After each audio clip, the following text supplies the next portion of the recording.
Warahmatullahi wabarakatuh, dan selamat pagi. Saya Alvito Nanda akan mempresentasikan hasil CJR saya tentang CJR Manajemen Pendidikan. Yang pertama, di sini pokok pembahasan yang saya bahas yang pertama tentang identitas jurnal yang saya review atau yang saya bahas. Judul jurnal yang saya bahas yaitu Manajemen Pendidikan Karakter di SMA atau Studi pada SMA Negeri dan MAN di Jakarta. Nama jurnalnya itu Terbawi atau Jurnal Keilmuan Manajemen Pendidikan. Tahun 2018, penulis jurnal ada tiga. Pertama, Abdul Aziz Hasibuan, Darwiansyah, dan Marzuki. EISSN-nya yaitu 262198492. Volumenya yaitu nomor 4 dan nomor jurnalnya yaitu nomor 2 dan halamannya 191 sampai 212.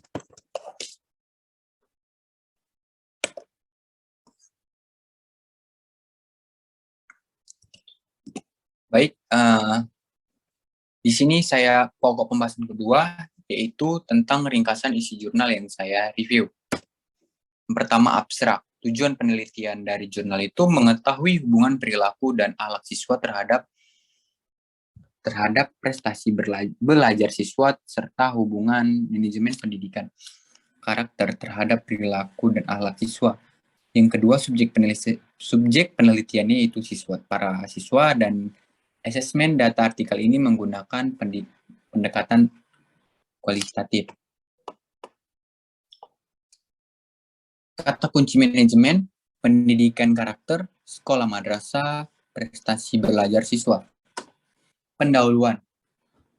Dampak globalisasi yang terjadi saat ini membawa masyarakat Indonesia harus dapat memilah-milah masuknya budaya dari luar yang dapat mempengaruhi kondisi budaya masyarakat Indonesia yang dikenal dengan budaya ramah tamah, saling menghormati, saling gotong royong, saling bantu-membantu tanpa ada pamrih apapun.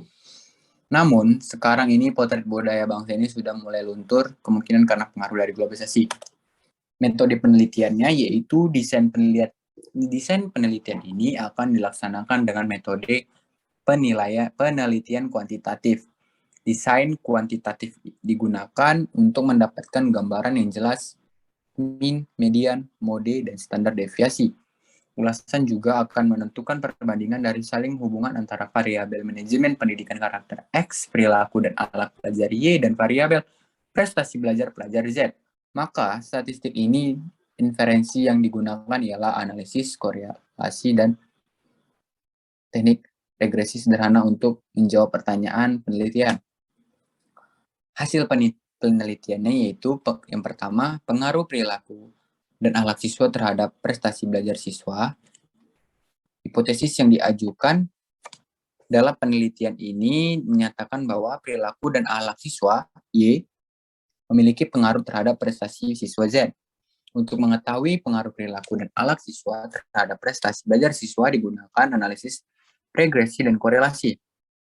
Pengaruh manajemen pendidikan karakter terhadap perilaku dan akhlak siswa. Hipotesis yang diajukan dalam penelitian ini menyatakan bahwa terdapat pengaruh positif manajemen pendidikan karakter X terhadap perilaku dan akhlak siswa. Y. Untuk mengetahui pengaruh manajemen pendidikan karakter terhadap perilaku dan akhlak siswa digunakan analisis regresi dan korelasi. Selanjutnya yaitu pembahasan dari jurnal. Yang pertama, tingkat prestasi belajar siswa. Prestasi belajar siswa pada hakikatnya tersirat dalam tujuan pengajaran. Prestasi belajar siswa dalam sekolah merupakan prioritas dalam pembangunan pendidikan dalam sekolah. Rendahnya mutu pendidikan dipengaruhi oleh sejumlah faktor, di antara faktor tersebut adalah mutu proses pembelajaran dalam berkualitas dan belum mampu menciptakan proses pembelajaran yang aktif, inovatif, kreatif, dan menyenangkan. Yang kedua, tingkat perilaku dan akhlak siswa. Tingkat perilaku dan akhlak siswa yang dicapai oleh siswa tergolong dalam tingkat perilaku dan akhlak siswa yang dicapai oleh siswa tergolong dalam kategori kurang baik, baik, dan sangat baik. perilaku dan akhlak siswa yang ada di sekolah terbentuk dari pergaulan siswa baik di dalam sekolah maupun di luar sekolah.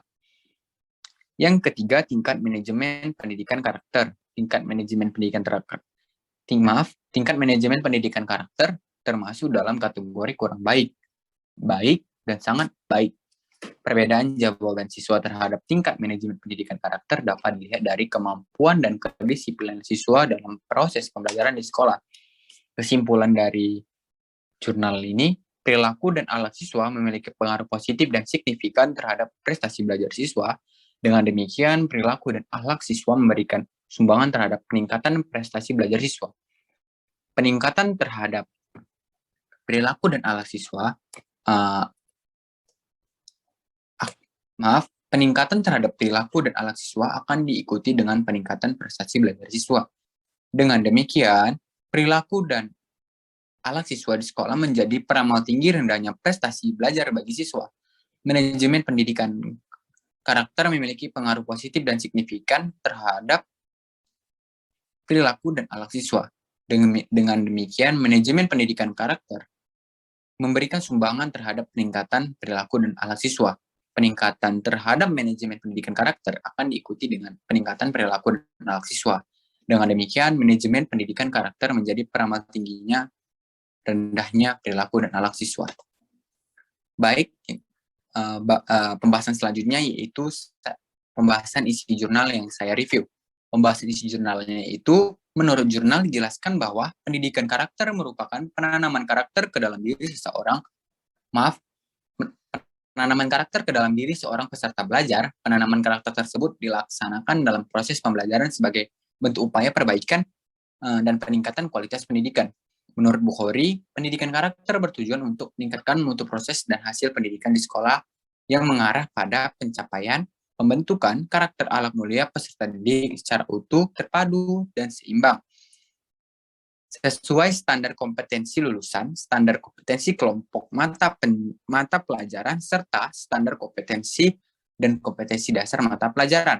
Maka dari jurnal di atas dapat saya simpulkan bahwa pendidikan karakter adalah suatu penanaman nilai-nilai karakter dan nilai moral kepada peserta didik, sehingga membentuk jati diri dan mengaktualisasikan nilai-nilai merupakan ciri yang paling hakiki manusia.